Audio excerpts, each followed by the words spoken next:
memenuhi ketersediaan stok darah di PMI Sulsel, Jenggala Sulsel menggelar aksi donor darah pagi tadi Sabtu 12 September. Aksi sosial yang berlangsung di kantor PMI Sulsel Jalan Lantok Deng Pasewang itu dihadiri sukarelawan yang didominasi oleh perempuan. Diketahui saat ini ketersediaan stok darah di PMI Sulsel hanya 33 kantong.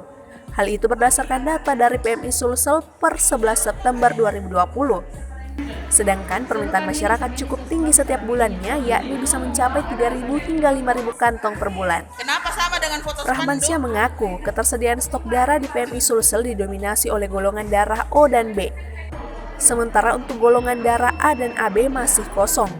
Rahmansyah menambahkan, permintaan darah yang banyak dibutuhkan masyarakat yakni pasca lahiran, orang kecelakaan, DBD, malaria, dan lain sebagainya.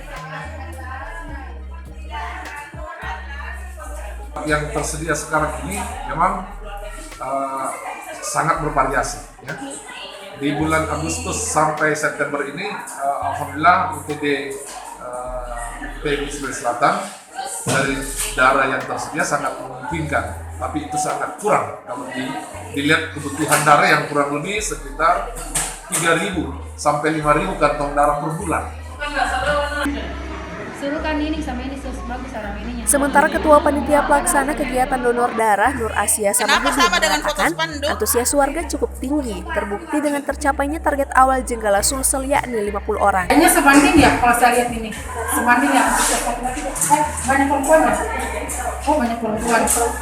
Harapannya itu semoga kedepannya lagi nanti perempuan Jenggala ini bisa itu antusias untuk berbuat kemanusiaan. Dari Makassar, Kiswah Ruslia, Fajar.go.id melaporkan.